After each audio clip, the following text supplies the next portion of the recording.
Hi everyone, my name is Daria Hoover. I'm a realtor here at Keller Williams Realty East Bay, and I have with me Anna. Hi, I'm Anna Kuzma with Stonecastle Mortgage. I'm a mortgage broker. It's so good to have you here, Anna. Thanks so much for coming. Thank you, Daria. I have a few questions for you today. First question is, how much do interest rates affect the buyers?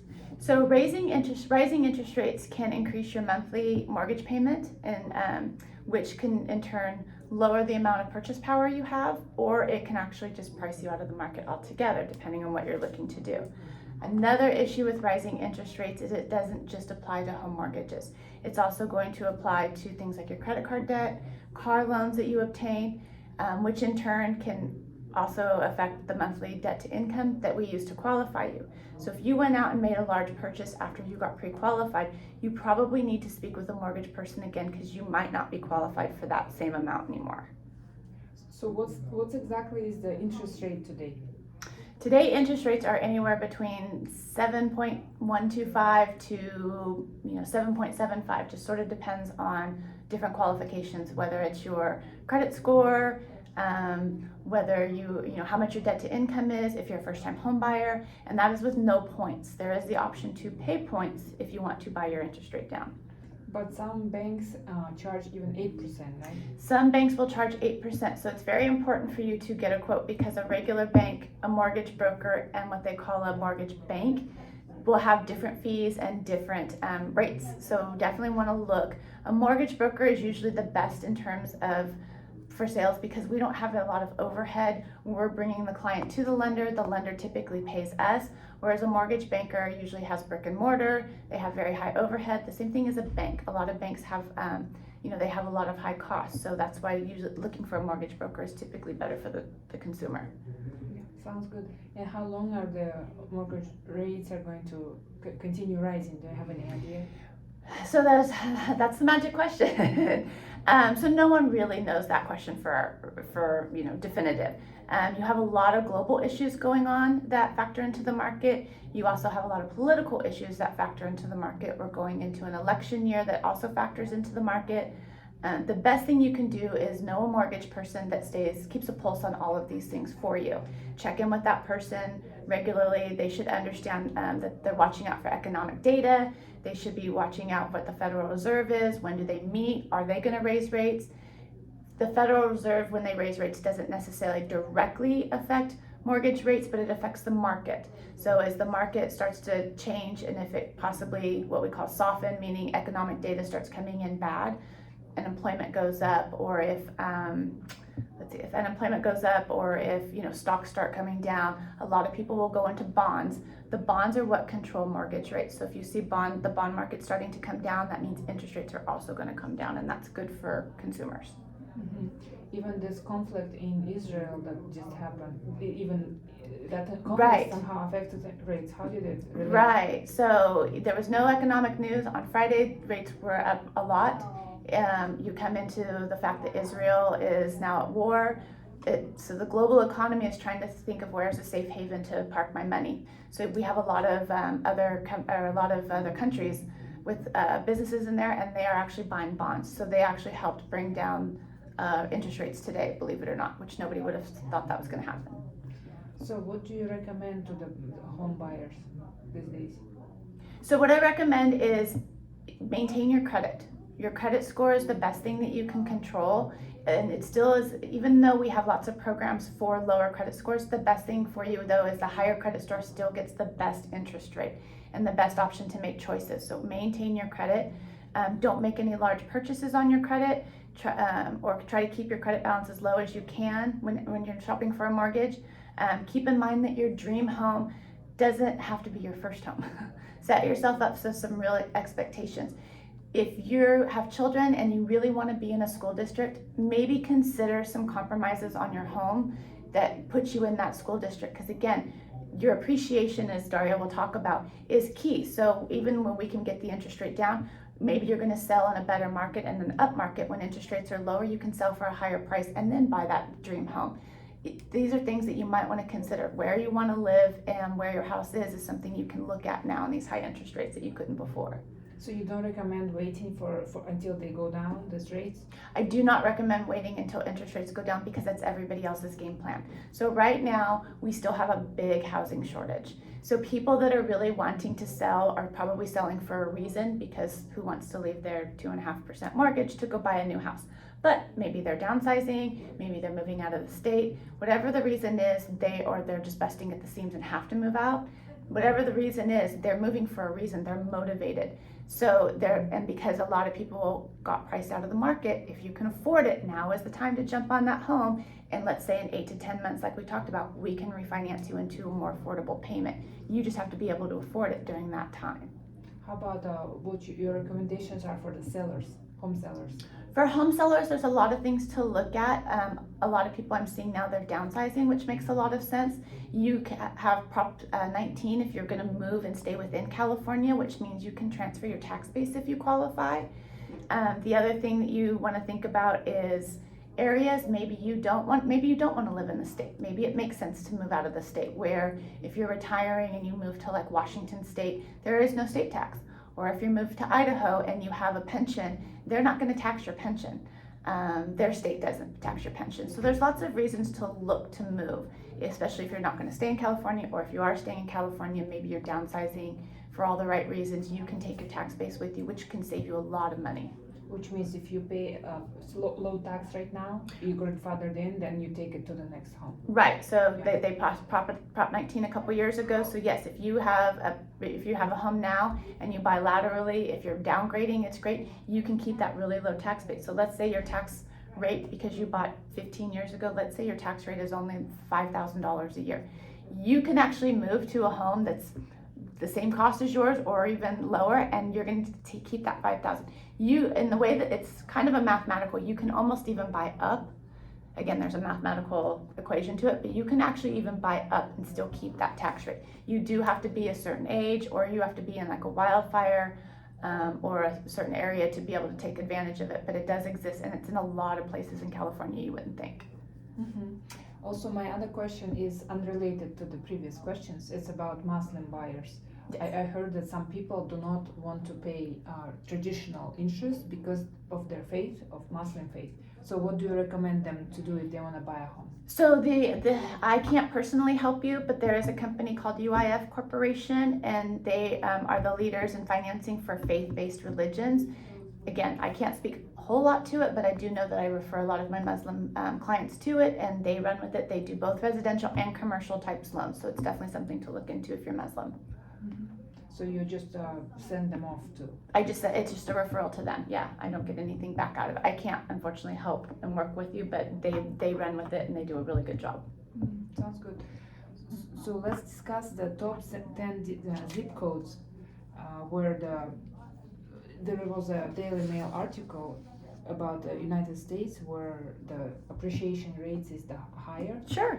And therefore it's the best areas to buy a home. Uh-huh. But let's discuss that. Buy a home in this high appreciation neighborhoods. Looking for a promising investment opportunity, look no further. We present to you the top neighborhoods where home prices are predicted to soar in the upcoming year, even in high interest rates. Don't miss out on making significant profit from your next home. So first place is Rio Grande City in Texas. So appreciation rate is 12.3%, and the price range is between $113,000 to 127,000. So in terms of versus a California home, that's a really good deal, considering that it is that. Some things to think about in Texas, though. Texas has a very different property tax assessment than we do, and they don't have a Prop 13. So their average tax base, it's based by county, and they average about 2%. So just know as that home appreciates, so is your tax base. It's not like Prop 13 where you have a cutoff. They will keep increasing. The other thing to think about Texas is that you can get very hot and very cold in certain areas, and they have a really they're bad. They have a really poor infrastructure in terms of all of their electrical. It's not like PG&E out here where they're putting money into it. It's a very old system that they need to overhaul. So something to think about if you think you're going to move there or have a rental property. These are issues that can come up. I understand. Next place, second place is Knoxville, Tennessee. Appreciation rate 9.5% and price range is between 283 to 310,000. Tennessee is a great place to live. They have a pretty good job market. There are a lot of it's a service-based market. Those are a little bit higher prices, obviously, than Texas, but Tennessee does have a good thing. The other thing to think about Tennessee is location. They've been hit with a lot of different climate change over the years that are coming up, a lot of flooding. So I would definitely take that into consideration.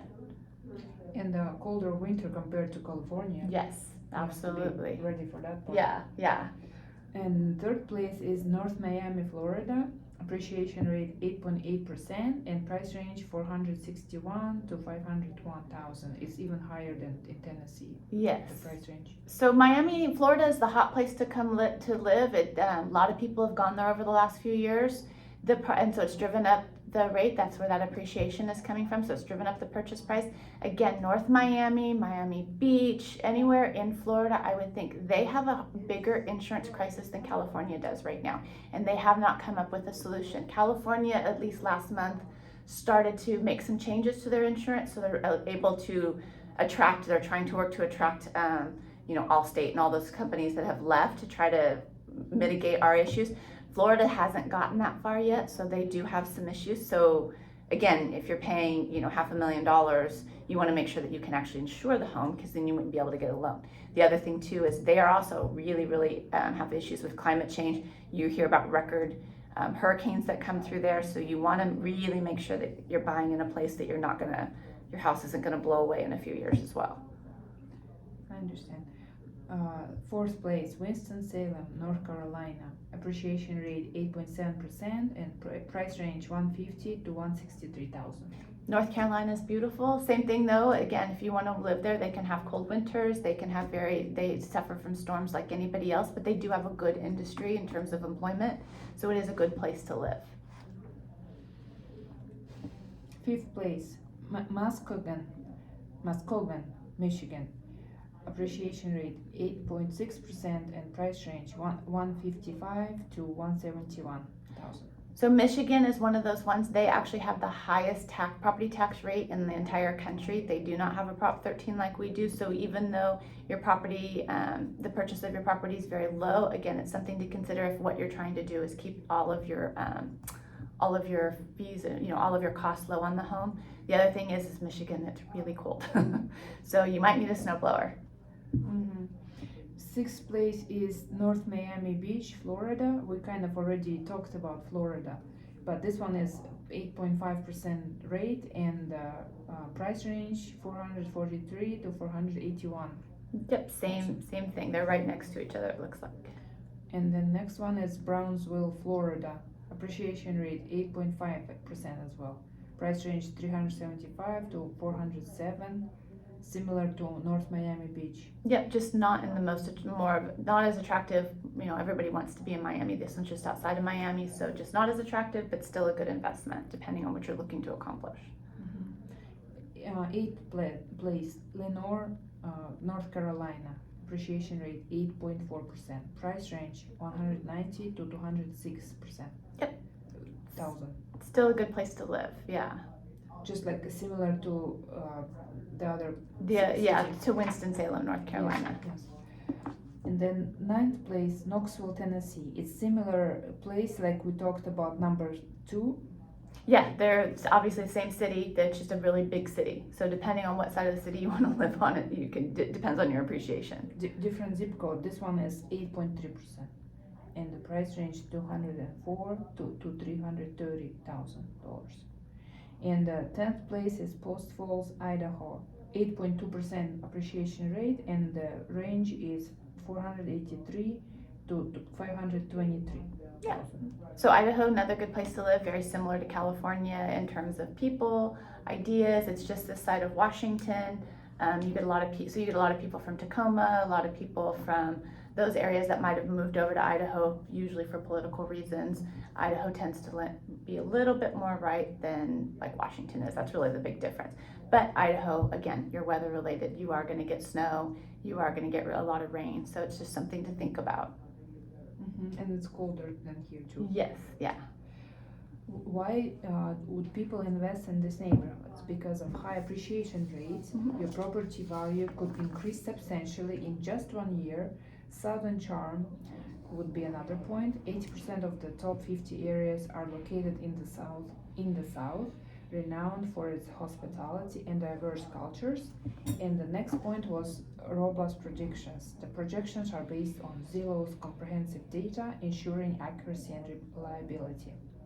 Do you think this prognosis is reliable? I'm sure the appreciation is reliable. I mean, I don't see why it wouldn't be. They're projecting it on, jobs available, affordability for people. That's kind of why it's all over the range here. Again, when I tell you, when you want to move or buy a home, make sure you visit, make sure you stay, make sure you visit in different times of the year so that you can clearly understand. Us California people, you get into the South, and boy, those winters or those summers are really, really muggy, and they have big bugs, and the winters are different. I have family that lives in Oklahoma. I love to visit. I think Oklahoma City is wonderful, but I don't want to deal with tornadoes, and I'm not a fan of the summers there. So, but I'll buy wherever when I decide to move, I'll buy whatever is most comfortable for me and what I can afford. The same thing with state of Ohio, you said. Oh, I have rental properties in Ohio. Again, renting there in Ohio is much different than California. My appreciation isn't as great, but I can charge a pretty good sized rent and still cover my basis out there. But also I'm renting there, so the appreciation of the property does go up. But the renter laws are much better for the landlord than they are in California, which is the reason that I look out there. So for me, appreciation matters, but being able to rent that property, which is important to me, I'm going to pick a state that I've researched that people have a good industry, but at the same time, I can afford to cover everything with the rent that I receive. Would you be interested yourself moving to to Ohio? No, I would not move to Ohio because I don't care for the winters and I don't care for the mugginess. Would I be interested in moving to Washington State? I would. I really do like Washington State. I have family there. I visit often. They don't have a state tax. I think it's green. Yes, it's wetter, but that's something I'm willing to endure if I were to ever leave California. But right now, as long as I can afford California, I'm staying. Okay, sounds good. It's good to have you here. It's good to be here. Thank you for inviting me. So, I wanted to add something that some notable mentions here. Several neighborhoods in New York City are projected to grow by 7% or more, including Fort George, Jamaica, and Washington Heights. And in Carmel Valley, San Diego, a 5.3% growth on 1,850,000 home could lead to an average price increase of $98,382, which is almost $100,000. Yeah. That's a lot. So those are really high-end homes. So in California, and it's in New York too, basically anywhere on the coast, you usually have a lot of, out here you have a lot of tech, out in New York you have a lot of finance. People that make an enormous amount of money, lots of executives, lots of startup companies, you're getting stock options, all that stuff. So Carmel Valley, I can speak fondly of it. I've actually got engaged down there. I absolutely love it. It's one of the most beautiful places in the world. So you're going to find that's where a lot of people with money flock to.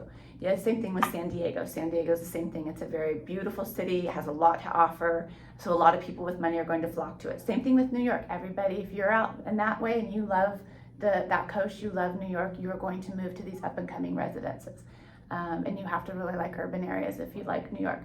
But that makes a lot of sense, and I would say that those are probably your safest bets if you can afford it, and I would say that appreciation is accurate. A lot of people, those types of places don't go down as much. They're not as in flux as like, a Texas area might be or something, because the appreciation and depreciation, there's just a lot of things that determine mostly by employment, and on the coast that you're always going to find the highest employment. That sounds good.